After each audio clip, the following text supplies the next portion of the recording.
Akankah Yesus mengingat Anda ketika Anda beralih dari kehidupan ini ke kehidupan berikutnya? Ini adalah pertanyaan Renuel untuk hari ini. Holy Spirit, make my heart open to the Word of God.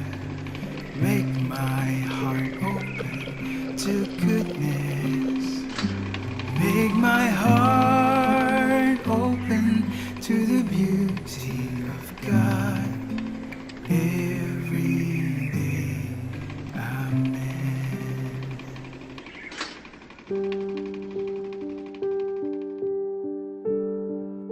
Apakah Anda ingat kisah Santo Dismas, seorang pencuri baik yang dibawa Yesus ke surga? Dalam bacaan Injil hari ini, kita bertemu salah satu tokoh yang paling penuh harapan dalam kitab suci, Santo Dismas, pencuri yang baik hati. Orang yang bertemu Yesus pada saat kematian dan menemukan kepenuhan rahmat ilahi. Tergantung di samping Yesus di Kalvari. Dismas menawarkan tindakan iman yang tulus sederhana. Yesus, ingatlah akan aku apabila engkau datang sebagai Raja. Dan Yesus menanggapi dengan janji yang sangat mengejutkan. Sesungguhnya hari ini juga engkau akan ada bersama-sama dengan aku di dalam Firdaus. Percakapan ini mengungkapkan belas kasih yang tak terbatas dari Raja kita. Santo Dismas dikenal sebagai pencuri yang baik yang membela Yesus. Menurut tradisi, Dismas ditemui keluarga kudus selama kepergian ke Mesir. Kisah populer yang ditemukan baik dalam tulisan-tulisan Kristen Timur maupun Barat. Satu-satunya orang dalam kitab suci yang menerima janji langsung ke surga. Santo Dismas menjadi pengingat bahwa belas kasih pun dapat didapatkan pada napas akhir. Bahwa Tuhan tak pernah berhenti mengulurkan tangan pada kita. Tak ada kata terlambat untuk kembali pada Tuhan. Belas kasih tak pernah tidak terjangkau. Penyembuhan selalu mungkin terjadi. Yang terpenting bagi Tuhan bukanlah beban masa lalu kita, tapi ketulusan kepulangan kita. Sebagaimana kita merayakan Kristus Raja Semesta, kita menyatakan, tahtanya adalah salib, kekuasaannya adalah belas kasih, pemerintahannya adalah kasih yang memaafkan tanpa batas, dan hatinya selalu mengingatmu.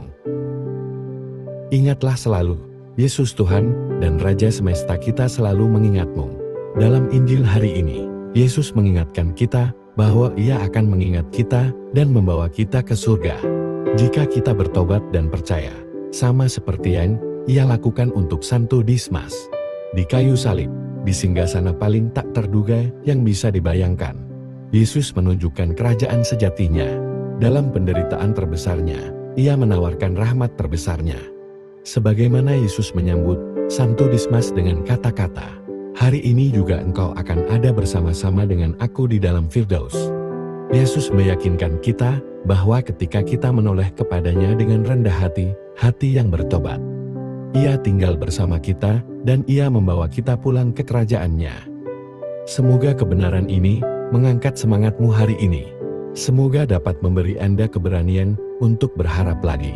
Semoga menjadi pengingat bahwa gerbang surga selalu dibuka, bahkan untuk seorang pencuri, dan tetap terbuka untuk semua yang memanggilnya dalam iman. Selalu ingat, Yesus, Tuhan dan Raja Semesta kita, selalu mengingat kita. Marilah kita berdoa. Dalam nama Bapa dan Putra dan Roh Kudus, amin. Tuhan Yesus, terima kasih atas cinta-Mu yang tanpa syarat, penderitaanmu, wafat, kebangkitan, dan kenaikan-Mu. Tuhan Yesus, Engkau mengetahui ketidaksempurnaan kami, kegagalan kami, kelemahan kami, dan dosa-dosa kami. Namun Engkau juga melihat keinginan kami untuk mengikuti-Mu, ampuni kami Tuhan. Tuhan Yesus, isi hati kami dengan rahmat-Mu, damai dan belas kasih-Mu. Sembuhkanlah luka kami, memperbarui pikiran kami, dan mengubah hidup kami. Tuhan Yesus, kuatkan iman kami, dan berikan kami rahmat untuk menjadi rendah hati dan bertobat selalu seperti Santo Dismas. Selalu ingat, Yesus, Tuhan dan Raja Semesta kita, selalu mengingat kita. Berhembuslah dalam diriku, ya Roh Kudus, agar segala pikiranku kudus. Bertindaklah dalam diriku, ya Roh Kudus, agar pekerjaanku juga kudus. Pikatlah hatiku, ya Roh Kudus, agar aku hanya mencintai yang kudus. Kuatkanlah aku, ya Roh Kudus, agar aku memperjuangkan segala yang kudus.